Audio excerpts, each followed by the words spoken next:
privilège. Nous en sommes maintenant à la période de questions et de réponses orales et je cède la parole au chef de l'opposition officielle. Monsieur le Président, l'improvisation du premier ministre et de son ministre de l'Immigration fait vivre un véritable cauchemar à des milliers de personnes. Des travailleurs qualifiés, des neuroscientifiques, des ingénieurs, des entrepreneurs et bien d'autres talents dont nous avons tant besoin, on doit tout recommencer à zéro. Avec 120 000 postes à combler actuellement au Québec, avons-nous vraiment les moyens de nous priver de ces travailleurs? Monsieur le Président, la réalité, c'est que le plan du premier ministre ne fonctionne pas. C'est un plan inhumain, anti-économique et qui est maintenant inapplicable. Monsieur le Président, ça ne prend pas un expert en immigration pour comprendre que payer 19 millions pour expulser des travailleurs qualifiés, ce n'est pas un bon deal. La semaine dernière, le gouvernement affirmait qu'aucune personne vivant au Québec ne se retrouvait dans ces 18 000 dossiers. Nous avons ensuite appris qu'il y en avait 4 000, 9 250, 5 500, même 5 600 personnes qui seraient touchées. La réalité, Monsieur le Président, c'est qu'on n'a pas l'air à le savoir. Le 29 janvier dernier, le premier ministre s'était engagé à ne pas abandonner les 18 000 dossiers. Peut-il faire la même chose aujourd'hui, respecter sa parole et faire marche arrière? Monsieur le Premier ministre. Monsieur le Président, les libéraux nous ont habitués à leur campagne de peur. Par contre, les Québécois ne sont pas dupes. Les représentants patronaux ne sont pas dupes. Entre autres, Stéphane Forget, le président de la Fédération des chambres de commerce, disait que le projet de loi qu'on a déposé accélère la réforme visant à mieux arrimer la sélection des immigrants avec les besoins économiques du Québec. Nous ne pouvons évidemment que saluer l'intention du gouvernement. Donc, Monsieur le Président, ce qui est visé par la réforme, c'est de modifier un système qui a mal fonctionné. Le système libéral faisait que lorsqu'un éventuel immigrant déposait une demande, ça durait en moyenne 3 ans, puis actuellement, il y a même des dossiers qui datent d'il y a 13 ans. Donc, ce qu'on propose, c'est une nouvelle approche, plus rapide, plus humaine, où les gens qui déposent une demande, et là où on voit qu'il y a des besoins dans le marché du travail, ça va prendre maintenant 6 mois. Donc ça sera humain, alors que l'ancienne méthode était inhumaine. Donc pourquoi le chef de l'opposition s'oppose-t-il à un système plus efficace? Première complémentaire, Monsieur le chef de l'opposition officielle. Le problème, c'est qu'on ne sait pas où vous en allez. Le premier ministre a dit que tous les dossiers seraient traités selon les anciennes règles. Il a dit ça le 29 janvier. Une semaine plus tard, son ministre annonce le contraire. Qu'est-ce qui s'est passé? C'est la confusion la plus totale. Monsieur le Président, comment peut-on croire les paroles contradictoires de ce gouvernement? Monsieur le Premier ministre. Monsieur le Président, quand on m'a posé la question il y a quelques semaines, j'ai répondu en vertu des règles, des lois qui sont en vigueur. Maintenant, la semaine dernière, mon collègue a déposé un nouveau projet de loi avec des nouvelles façons de travailler. Puis en vertu de ces façons de travailler, bien, on va communiquer avec ceux qui ont déjà déposé une demande. On va les inviter à déposer une nouvelle demande. Puis on va leur garantir qu'il y aura un traitement qui sera dans un délai raisonnable, contrairement à ce qui a été fait par le gouvernement libéral. Deuxième complémentaire, Monsieur le chef de l'opposition officielle. Monsieur le Président, dans une lettre que je vais d'ailleurs déposer, qui a été envoyée par son gouvernement, il confirme aux demandeurs que leur dossier ne sera pas traité pendant des mois, qu'ils n'ont aucune action à poser. Alors on se demande qui dit vrai. Est-ce que c'est le premier ministre ou c'est le ministre de l'Immigration? Pourquoi créer cette incertitude? Pourquoi vous ne respectez pas la promesse que vous avez faite à des milliers de personnes, Monsieur le Président? Je suis prêt à déposer cette... Consentement pour les dépôts du document. Le document est déposé. Monsieur le Premier ministre. Monsieur le Président, la vérité, c'est que pendant que les libéraux étaient au pouvoir, ça prenait en moyenne 3 ans. Parfois, c'était 10 ans. Parfois, 13 ans.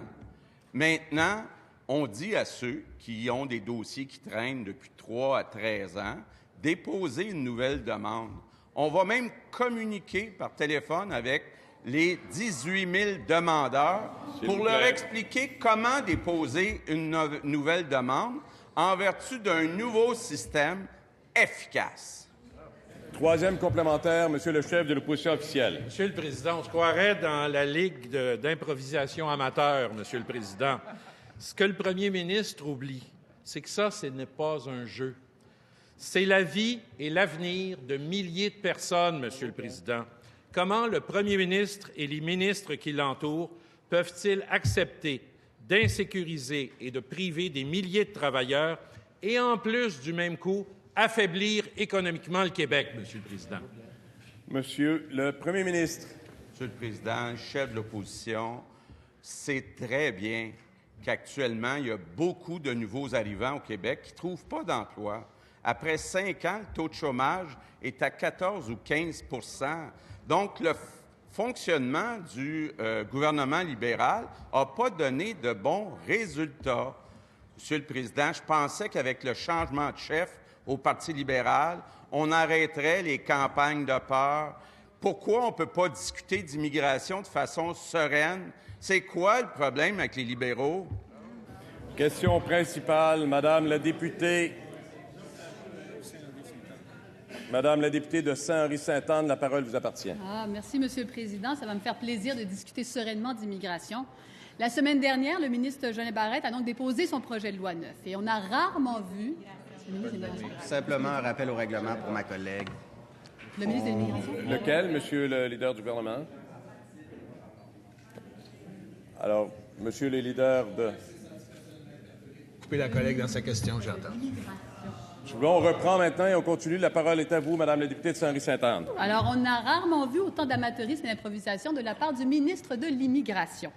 Alors, le 29 janvier dernier, le ministre nous promettait qu'il allait traiter l'ensemble des 50 000 personnes qui étaient affectées, les 18 000 dossiers, mais il a changé son fusil d'épaule. Et depuis jeudi dernier, nous avons reçu de nombreux témoignages montrant à quel point ça affectait la vie des gens dans leur quotidien. Mais pour illustrer l'amateurisme du ministre, à la question combien de dossiers touchent des personnes qui résidaient au Québec, bien, les réponses, dimanche, c'était une minorité de dossiers. Lundi à 10 heures, c'était 4 000 personnes. Lundi à midi, c'était 9 250 personnes. Lundi à 14 heures, c'était 5 550 personnes. Qui dit mieux, Monsieur le Président, ont fait preuve de total amateurisme et de l'improvisation. Monsieur le Président, est-ce que le ministre Jolin Barrette, est-ce que le ministre de l'Immigration peut se faire la seule chose qui s'impose et traiter les 18 000 dossiers qui sont sur son bureau aujourd'hui? Je vous rappelle à nouveau, prudence, on s'appelle par ses titres, non par son nom. Merci. Réponse au leader du gouvernement. Merci, Monsieur le Président, et je remercie la collègue de Saint-Henri-Sainte-Anne de sa question parce que ça permet de clarifier certains éléments. Monsieur le Président, durant des années, durant les 15 années libérales, le système d'immigration a été négligé. Et lorsqu'on parle du système d'immigration, on parle des gens qui voulaient venir au Québec pour avoir une vie meilleure, pour venir enrichir la société québécoise, alors que le Parti libéral les laissait attendre durant des années. Et pire que ça, Monsieur le Président, savez-vous ce qui arrivait? Il n'y avait aucun maillage entre les besoins du marché du travail et le profil de compétences des gens qui voulaient venir au Québec.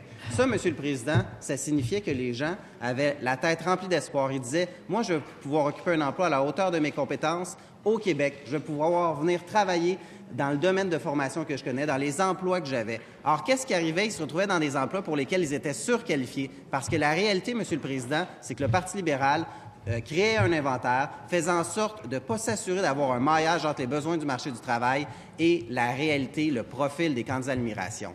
On change ça, on modernise le système d'immigration pour s'assurer de répondre à la pénurie de main-d'œuvre dans toutes les régions du Québec, mais de façon aussi à répondre respectueusement aux gens qui souhaitent venir au Québec. Et pour tous les candidats qui sont présentement au Québec, je les invite à déposer leur demande de déclaration d'intérêt. Il y a des solutions. La première complémentaire, Madame la députée de Saint-Henri-Sainte-Anne. Le ministre de l'Immigration a dû la chambre d'erreur quand il dit que sous le gouvernement libéral, il n'y avait pas un nouveau système. Mais non. Monsieur le Président.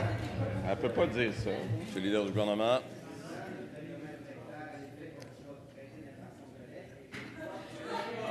Non, mais s'il vous plaît, 2 secondes, s'il vous plaît. La parole est au leader du gouvernement. Utilisé dans la question de la députée de Saint-Henri-Sainte-Anne prête des intentions et par ailleurs, ils sont prévus au lexique. Interdit.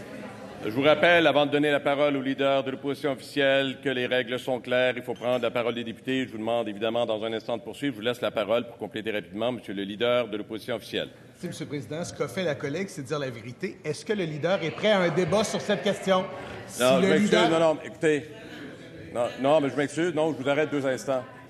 D'abord, le premier élément, vous relèverez si vous voulez, le premier élément. Ensuite, il faut comprendre que ni non plus continuer à aller dans ce sens-là. On vient d'exprimer quelque chose. Il faudra poursuivre dans un instant. Chaque fois qu'on se lève, on perd du temps. Je vous rappelle que ça peut être efficace si on pose plusieurs questions. C'est aussi votre responsabilité. Vous pouvez compléter si vous le souhaitez, mais rapidement. Je vais le faire rapidement, Monsieur le Président. Ce qu'a dit ma collègue est une vérité. Alors, peut-être que les mots utilisés ne sont pas les bons. Elle sera capable de se corriger. Une chose est certaine, Monsieur le Président, si à chaque fois qu'un membre du gouvernement se lève pour dire des choses qui sont fausses, je ne peux pas les défendre, Monsieur le Président, ça ne fonctionnera pas. Monsieur le leader du gouvernement.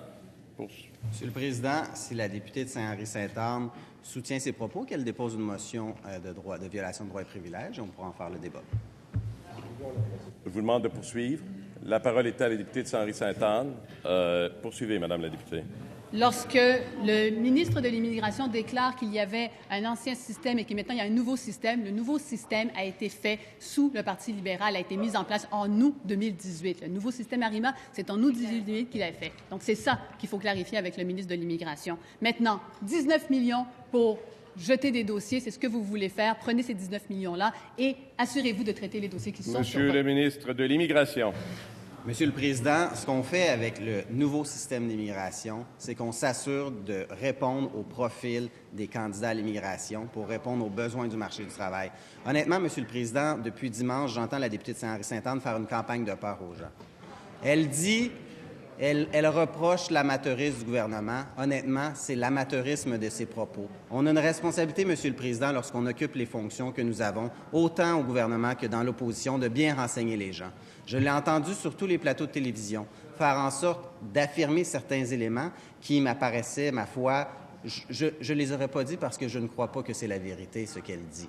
Mais cela étant dit, Monsieur le Président, elle a la responsabilité de bien renseigner les gens. Elle a la responsabilité d'inviter les gens à appliquer dans le nouveau système d'immigration. Deuxième complémentaire, Madame la députée de Saint-Henri-Sainte-Anne. Monsieur le Président, la logique ne semble pas altérer la cassette du ministre qui parle, et comme disait son premier ministre lui-même, qui parle pour ne rien dire. C'est ça ce qu'on a entendu pendant la fin de semaine. Monsieur le Président, je pense que je vais essayer une nouvelle technique avec le ministre de l'Immigration. Je vais lui demander d'avoir un peu de cœur dans les prochaines années. Les 4 prochaines années, peut-être que ça va être beaucoup, mais les 12 prochains mois, est-ce qu'il pourrait avoir du cœur, le ministre de l'Immigration, et traiter les 18 000 dossiers qui sont présentement sur son bureau, Monsieur le Président? Monsieur le ministre de l'Immigration.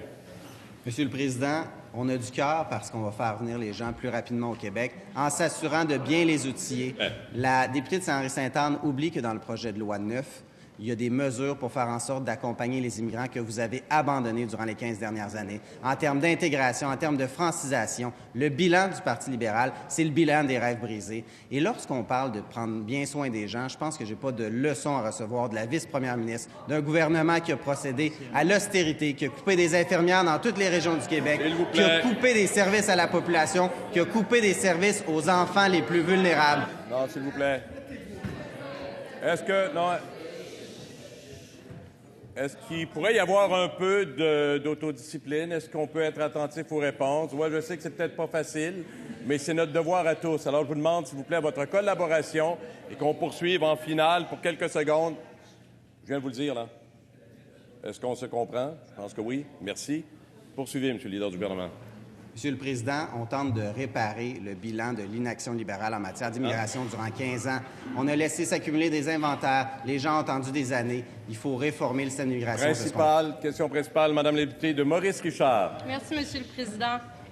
Ayatollah, Monsieur le Président, j'ai une petite définition pour vous. Personne aux idées rétrogrades qui use de manière arbitraire et tyrannique des pouvoirs étendus dont elle dispose. De qui on parle ici? Bien, selon le ministre de l'Agriculture, on parle des fonctionnaires du ministère de l'Environnement. Pas léger comme épithète. C'est même extrêmement dénigrant pour les employés de la fonction publique. Oui, Monsieur le Président, nous sommes en faveur de faciliter la vie des producteurs agricoles, mais l'environnement doit faire partie de toutes les décisions. Alors, ma question est simple, Monsieur le Président. Est-ce que le ministre dit tout haut ce que son gouvernement pense tout bas de l'environnement? Et plus précisément, est-ce que le ministre croit qu'il y a des ayatollahs au ministère de l'Environnement? Oui ou non? Monsieur le ministre de l'Agriculture, des Pêcheries et de l'Alimentation. Monsieur le Président, vous savez, le 1er octobre dernier, les Québécois ont envoyé un message très, très, très clair au Parti libéral. Le message qu'ils ont envoyé, c'est qu'à quel point les Québécois trouvaient que le Parti libéral était déconnecté de leur réalité.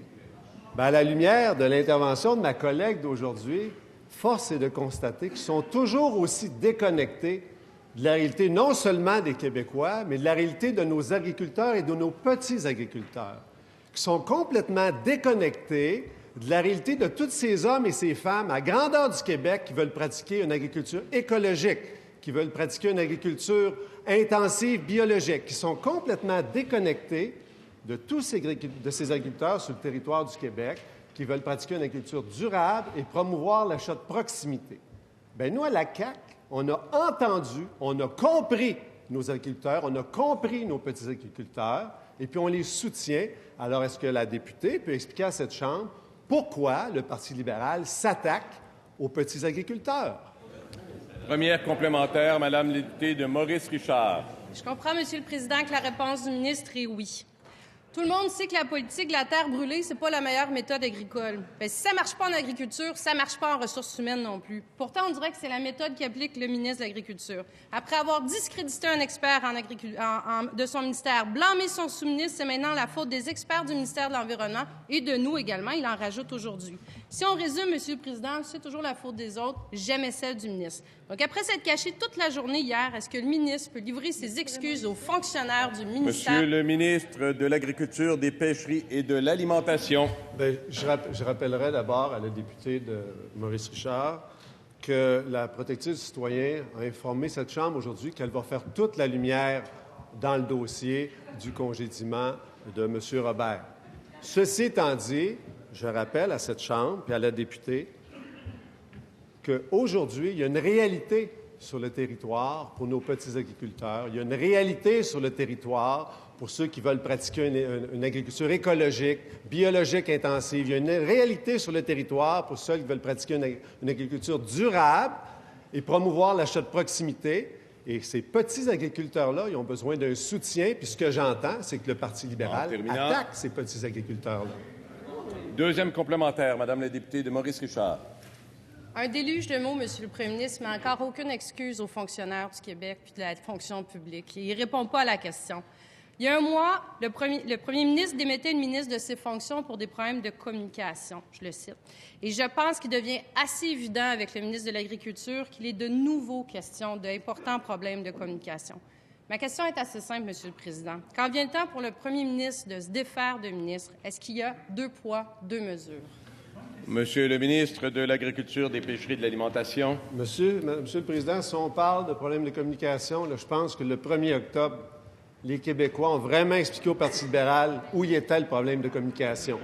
Ils ont passé 15 ans à ne pas écouter la population du Québec. Monsieur le leader de l'opposition officielle.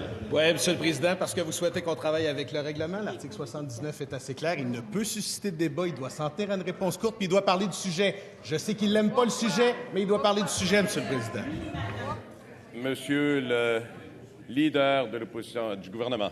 Monsieur le Président, le collègue ministre de l'Agriculture répond à la question. La question touchait la communication. On répond sur la communication. Je comprends qu'on n'aime pas la réponse qui est donnée, mais écoutez, Monsieur le Président, le collègue de l'Agriculture répond à la question de la députée de Maurice Richard. Ce que je constate, c'est qu'ensemble, on perd un peu de temps. Reste encore du temps à la réponse. Monsieur le ministre, veuillez poursuivre. Monsieur le leader de l'opposition officielle. Président, ce que nous faisons, c'est de faire reconnaître nos droits. C'est ça qu'on fait. On ne perd pas de temps si on le fait correctement. Je tenais juste à vous le dire en terminant. Monsieur le leader de l'opposition officielle, nous perdons du temps collectivement sur du temps de période de questions. Que vous exprimez, il n'y a pas de problème. On prend le temps de se parler et de se comprendre. Je pense que c'est très clair. Maintenant, il reste du temps. Il appartient au ministre de l'Agriculture, des Pêcheries et de l'Alimentation. Alors, pour en venir, Monsieur le Président, j'expliquais que nos amis d'en face, pendant 15 ans, ont fait la sourde oreille à ce que les Québécois leur exprimaient, à ce que les agriculteurs leur exprimaient. Alors aujourd'hui, la Coalition de Québec, on soutient, on entend le monde agricole. Est-ce que la députée peut m'expliquer pourquoi ils ne soutiennent pas puis s'attaquent aux agriculteurs? Question principale. Madame la chef du troisième groupe d'opposition. Merci, Monsieur le Président. Plusieurs Québécois et Québécoises sont sous le choc cette semaine. Derrière les 18 000 dossiers que le gouvernement veut jeter à la poubelle, il y a du vrai monde, des vraies histoires, des vraies personnes. Plusieurs milliers de personnes vivent ici, au Québec, depuis des années. Des gens déjà intégrés au Québec, dont la plupart parlent français, qui payent des impôts, fondent une famille ou qui ont le projet d'en fonder une, qui avaient choisi le Québec pour l'amour du Québec et qui aimeraient bien y rester aussi pour l'amour du peuple québécois. Ces gens sont des Québécois et des Québécoises à part entière. Dans nos bureaux, on a reçu des centaines de lettres, d'appels, de courriels. Plusieurs rencontres ont eu lieu avec des personnes. Ces personnes vivent dans l'incertitude, avec une épée de Damoclès sur la tête, et elles sont victimes de la vision technocratique du gouvernement. Une vision à court terme qui est obsédée par les chiffres et qui fait fi du respect de la dignité humaine. Prendre soin du monde, c'est ça, Monsieur le Président, puisqu'on l'a entendu si souvent. Le premier ministre a rêvé pendant 15 ans d'être assis sur ce fauteuil-là. Est-ce qu'il est fier qu'un des premiers gestes que son gouvernement va poser, c'est de briser le rêve d'intégration de plusieurs milliers de Québécois et Québécoises? Monsieur le Premier ministre. Oui, Monsieur le Président, la chef du troisième groupe d'opposition parle des candidats à l'immigration qui vivent au Québec. S'ils vivent au Québec, c'est parce que ce sont des travailleurs temporaires. Et nulle part dans le projet de loi 9, on change les droits de ces personnes. Au contraire, ce qu'on vient de dire, c'est que les personnes qui ont déjà un emploi au Québec, puis la chef du troisième groupe dit en plus qu'ils parlent français, bien, j'ai des bonnes nouvelles pour eux autres. Ils vont être accueillis puis reçus rapidement au Québec. C'est ça le nouveau gouvernement. Première complémentaire, Monsieur le député, aidez-moi. Laurier-Dorion. Laurier-Dorion, je m'excuse. Le Premier ministre prétend prendre soin du monde, mais son ministre, lui, il reste insensible. C'est la preuve que lorsqu'on a le nez collé sur des colonnes de chiffres, on n'y arrive plus à voir la réalité. La réalité, Monsieur le Président, c'est des milliers de personnes ici au Québec et ailleurs qui sont en panique, qui vivent dans la détresse et l'incertitude. Des gens en colère à cause de la décision injuste du ministre de l'Immigration. Est-ce que le ministre est prêt à faire marche arrière et s'engager à traiter les dossiers Monsieur le ministre rapidement? de l'Immigration.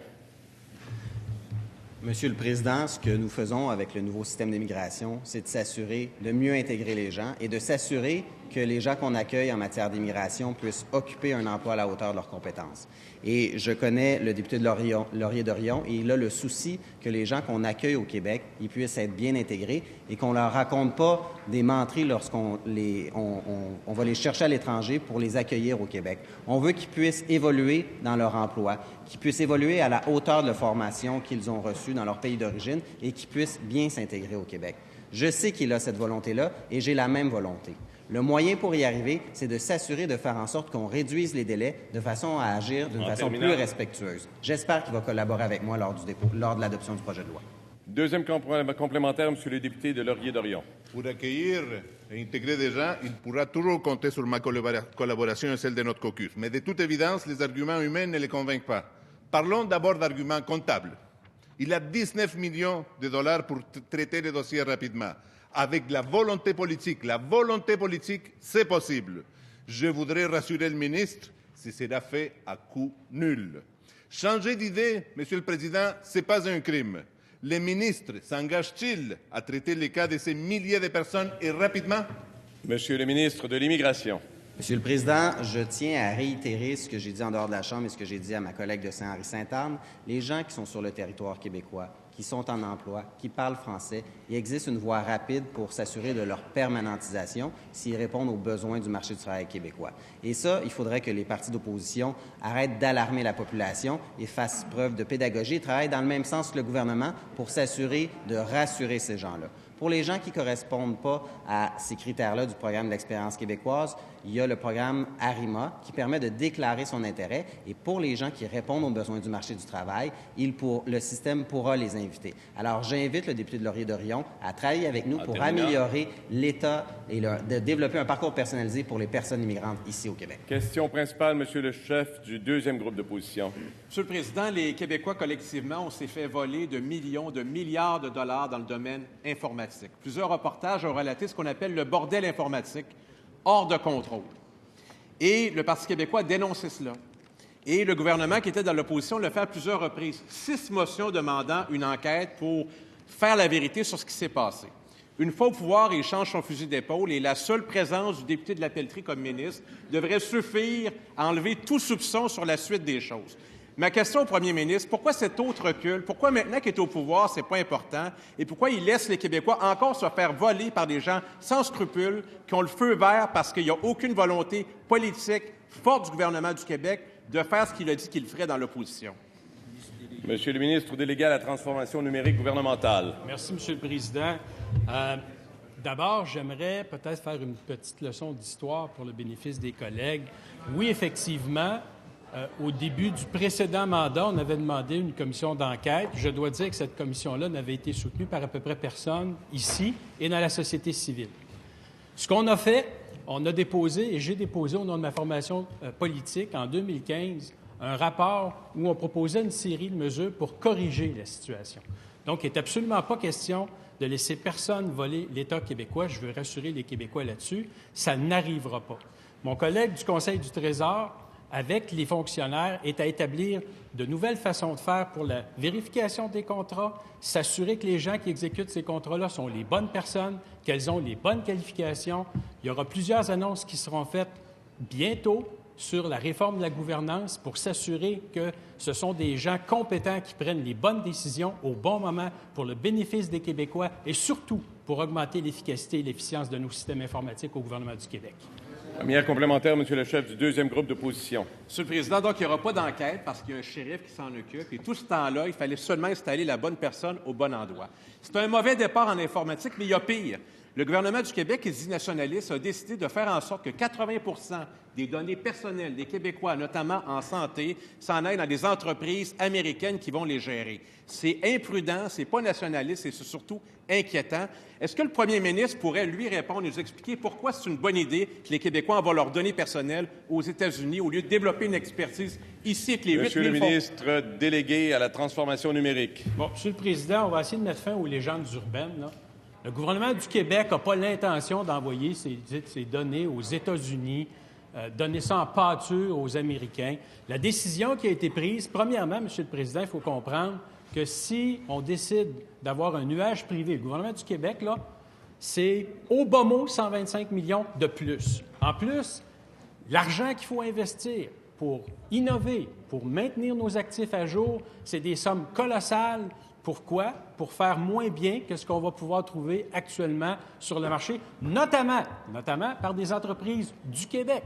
Donc, ce que le gouvernement a décidé, c'est d'optimiser ses ressources pour mettre ces ressources-là là où ça va être nécessaire et, à terme, d'économiser 100 millions de dollars. Monsieur le chef du deuxième groupe d'opposition, deuxième complémentaire. Monsieur le Président, pourquoi c'est important de garder l'expertise au ministère des Transports pour ne pas se faire voler?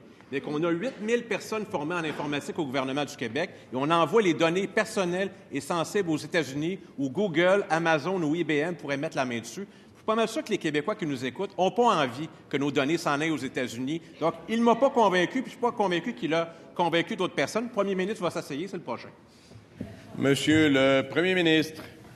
Monsieur le Président, je pense que mon collègue a bien répondu à la question. D'abord, la formule qui est proposée est au moins aussi sécuritaire.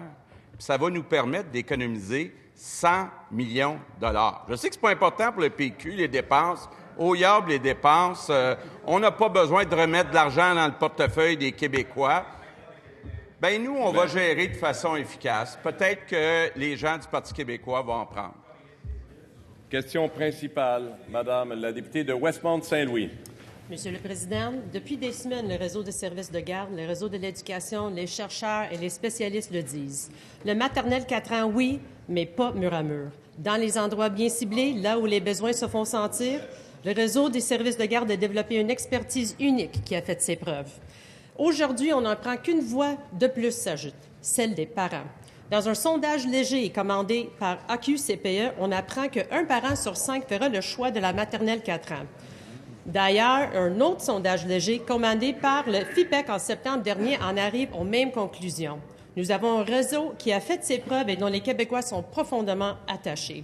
La maternelle 4 ans pour tous, maternelle 4 ans, c'est une bonne chose, mais en complémentarité au réseau de services de garde et non du mur à mur à tout prix. Monsieur le Président, est-ce que le ministre de la Famille peut arrêter d'avoir un monologue sur le déploiement universitaire de la maternelle 4 ans et avoir enfin un dialogue avec ses partenaires?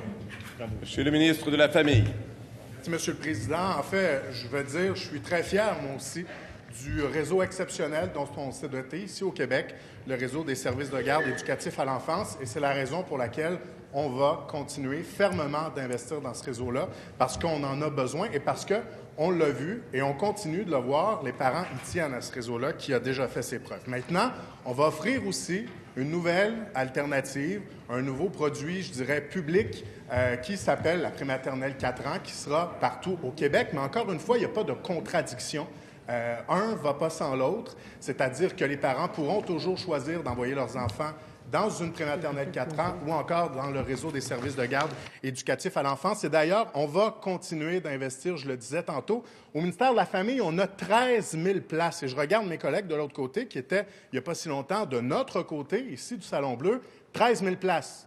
13 000 places qui dorment sur nos tablettes au ministère de la Famille, parfois aussi loin que 2011. Des projets pour lesquels on a envoyé des beaux communiqués de presse, des projets pour lesquels on a pris de belles photos, mais qui n'ont jamais atterri, qui sont à l'étape 0. Moi, ça m'empêche de dormir. Ça empêche de dormir des parents qui se cherchent des places. On va continuer de développer le réseau. Madame la députée de Westmount-Saint-Louis. Monsieur le Président, on revient au choix parental. Comme le gouvernement a l'habitude de gouverner au gré des sondages, je leur dépose celui de la QCPE. Le sondage nous apprend qu'un Québécois sur 2 affirme que les CPE sont gages de qualité. Près de 95 des parents disent que les services de garde permettent de favoriser la réussite, de mieux accompagner et mieux dépister les enfants à besoins particuliers. Monsieur le Président, est-ce que le ministre peut défendre son réseau et demander au ministre de l'Éducation de lire les études qui prouvent hors de tout doute la qualité de services de garde de Québec? Consentement pour le dépôt du document. Le document est déposé. Monsieur le ministre de la Famille.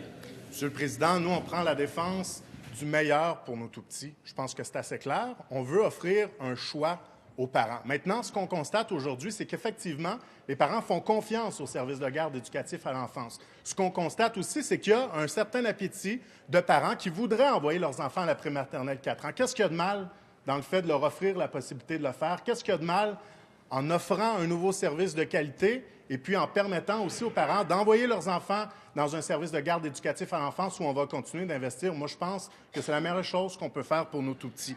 Et je rappelle, 13 000 places. On a 13 000 places sur nos tablettes qui dorment en ce moment. Moi, je peux vous dire qu'on va déployer ça rapidement. Les excuses sont à la mode de l'autre côté. Nous, on ne s'excusera pas. Deuxième complémentaire, Madame la députée de Westmount-Saint-Louis. Monsieur le Président, hier, le Conseil québécois des services éducatifs à la petite enfance et le FIPEC-CSQ s'unissaient afin de lancer une tournée de sensibilisation contre la maternelle 4 ans pour tous. Je le répète, le réseau de l'éducation dit non. Le réseau des services de garde se mobilise. Et maintenant, les parents disent qu'ils ont déjà le choix et qu'ils préfèrent des services de garde à la petite enfance. Monsieur le Président, à part le premier ministre, est-ce que le ministre peut nous dire qui veut des maternelles 4 ans, mur à mur? Monsieur le ministre de la Famille. On voit d'abord ce matin dans le sondage qu'il y a des parents, à moins qu'on les oublie, là, il y a des parents qui en veulent des prématernelles 4 ans.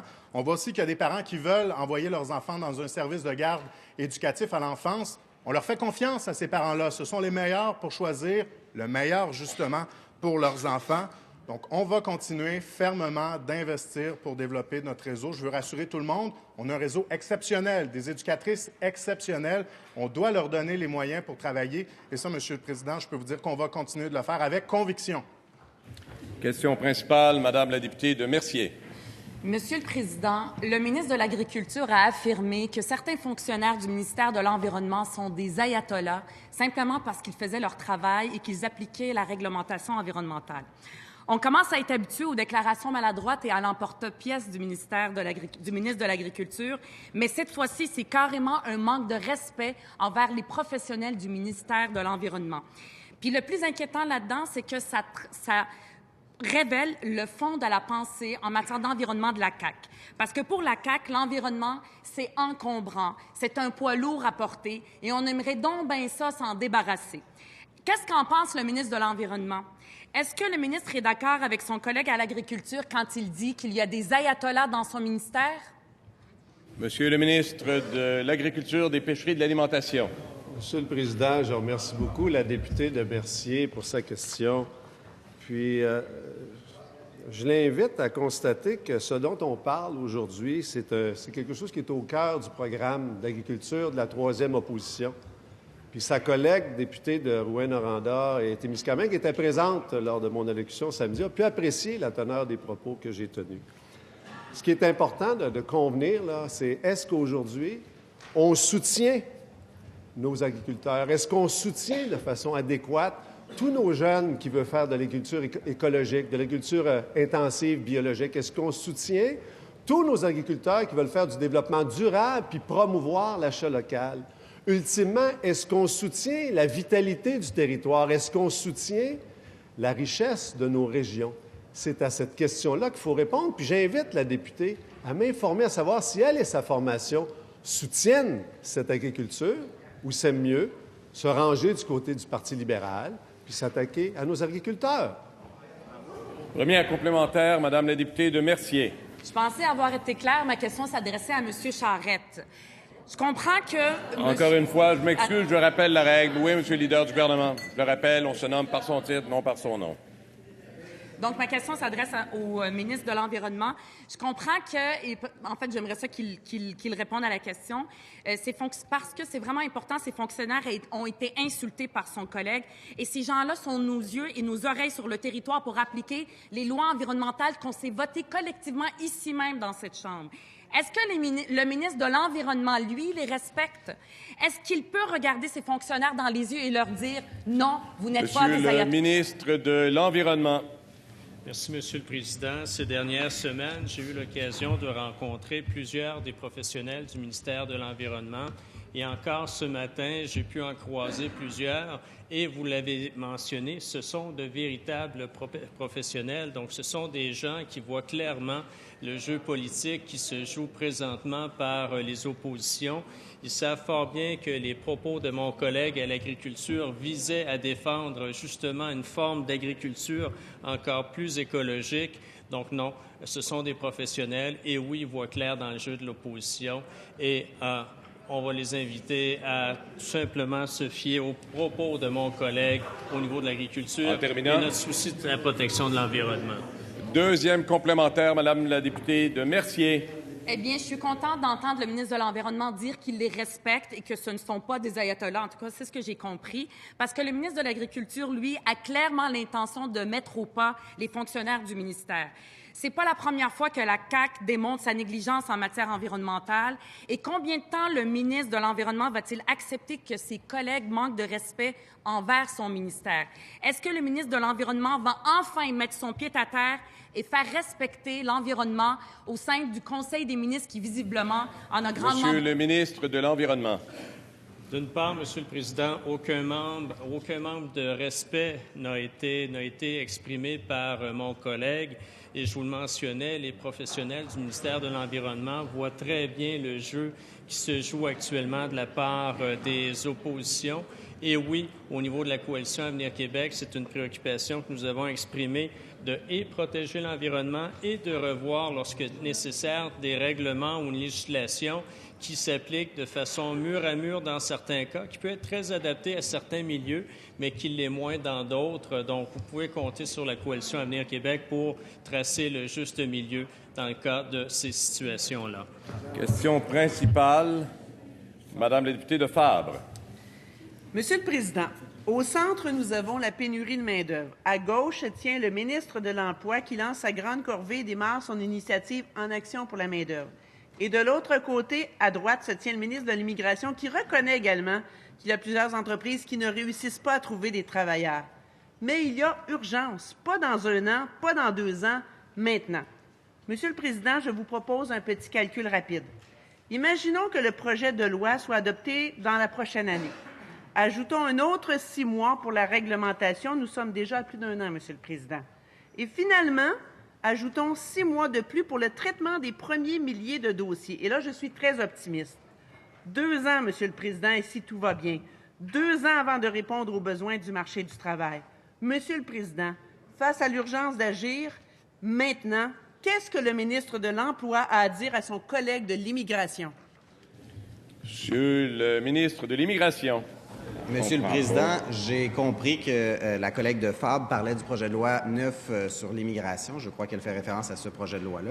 Écoutez, simplement lui dire que dans le cadre du projet de loi, ce qu'on fait, dans un premier temps, c'est de s'assurer de développer des outils pour qu'on puisse mieux accompagner et mieux intégrer les immigrants relativement à un parcours personnalisé. Parce que ça, c'est une première, Monsieur le Président. Auparavant, on laissait les immigrants à leurs propres moyens lorsqu'ils arrivaient au Québec. Maintenant, on va s'assurer d'avoir un suivi par rapport à la francisation, par rapport à l'intégration. On va travailler en collaboration avec mon collègue ministre du Travail et de l'Emploi pour s'assurer que toute personne qui choisit le Québec va être en emploi, mais soit aussi accueillie par la société d'accueil dans les différentes régions du Québec. Parce qu'il faut dire, Monsieur le Président, c'est que ce qu'on a constaté au cours des dernières années, mais en fait au cours des 15 ans du régime libéral, c'est que le ministère de l'Immigration s'est dégradé comme peau de chagrin. Alors nous, ce qu'on souhaite faire, c'est redonner un leadership au ministère de l'Immigration, de s'assurer qu'il y ait un rôle de coordination en collaboration avec les autres ministères pour faire en sorte de s'assurer que l'immigration, on s'en occupe, mais qu'on s'assure que ce soit un des vecteurs économiques de développement économique du Québec et qu'on puisse s'assurer aussi qu'on puisse répondre à la pénurie de main-d'œuvre, notamment par l'immigration. Ce n'est pas le seul outil, mais c'en est un. J'espère que la députée de Fabre va collaborer avec nous. Première complémentaire, Madame la députée de Fabre. Monsieur le Président, 2 ans, 2 ans, 2 ans. J'espère que le ministre de l'Emploi l'entend, ce délai. Les milliers de personnes qui devront recommencer leur démarche à zéro rêvent d'un emploi au Québec. Des personnes comme Youssef Kéroum et les 140 citoyens de mon comté qui sont venus me raconter leur histoire. Aujourd'hui, Monsieur le Président, j'ai mal à ma justice sociale. Si des milliers de personnes ont des qualifications pour répondre maintenant aux besoins des entreprises, je m'adresse, Monsieur le Président, au ministre de l'Emploi. A-t-il vraiment le luxe de nous priver de leurs compétences? Monsieur le ministre de l'Immigration. Monsieur le Président, ce que le projet de loi fait, c'est que ça raccourcit les délais. On était dans un système d'immigration où les délais moyens étaient de 3 ans sous le gouvernement libéral. On ramène ça à l'intérieur de 6 mois. Les entreprises dans toutes les régions du Québec ont besoin de main-d'œuvre. Le chef de l'opposition officielle nous dit 117 000 emplois disponibles partout au Québec. Il faut les combler, ces emplois-là. Qu'est-ce que le Parti libéral a fait? Absolument rien. Ce qu'on fait avec le système d'immigration, c'est qu'on le modernise, on l'adapte aux besoins de main-d'œuvre du marché du travail. On s'assure que les emplois au Québec seront comblés. Mais pour ce faire, il faut s'assurer qu'il y ait une adéquation entre le profil des candidats et les gens qu'on sélectionne. Et c'est ce qu'on fait avec le nouveau projet de loi sur l'immigration. On veut mieux faire les choses. J'espère que le Parti libéral est conscient de ça et qu'il va nous aider à le faire. Deuxième complémentaire, Madame la députée de Fabre. Monsieur le Président, si la CAQ se préoccupe vraiment de répondre de façon rapide à l'urgence de la pénurie de main-d'œuvre, pourquoi le ministre de l'Emploi, et je m'adresse au ministre de l'Emploi, pourquoi il ne dit pas à son collègue ministre de l'Immigration qu'il peut à la fois, en même temps, intensifier le traitement des dossiers en attente et poursuivre les travaux de son projet de réforme et de loi? Après tout, Monsieur le Président, on peut marcher et mâcher de la gomme en même temps. Monsieur le ministre de l'Emploi. Président, écoutez, je suis tout à fait heureux que vous ayez souligné la grande corvée. Comme vous savez, le phénomène de pénurie de main-d'œuvre, il est documenté, il est connu depuis au-delà d'une décennie. Nous, on est arrivés au pouvoir, on a été confrontés à l'inaction libérale pendant toute cette période de temps-là. Et on a entrepris un changement de culture qui est particulièrement important. Dorénavant, les conseillers en entreprise de notre ministère vont communiquer avec les entreprises et on a un portrait exhaustif, région par région, entreprise par entreprise, des postes vacants. Nos conseillers ont déjà communiqué en date de ce jour avec au-delà de 1500 entreprises. On est dans l'action, on va régler les problèmes et on va accompagner. Question principale, Monsieur le député de Lapinière. Monsieur le Président, vu que depuis le début, la CAQ a manifestement de la misère à donner des réponses précises aux questions qu'on leur pose, je vais leur faire le cadeau d'une question simple. En mars dernier, il y a eu le projet Bus Patrouille. Pourquoi? Pour voir si de nouvelles technologies ne pouvaient pas améliorer la sécurité pour nos enfants. Il fallait donc commencer par documenter et la fréquence et la présence d'infractions au code de la sécurité routière autour des autobus scolaires. 45 jours, des caméras dans 13 autobus, dans 8 régions du Québec.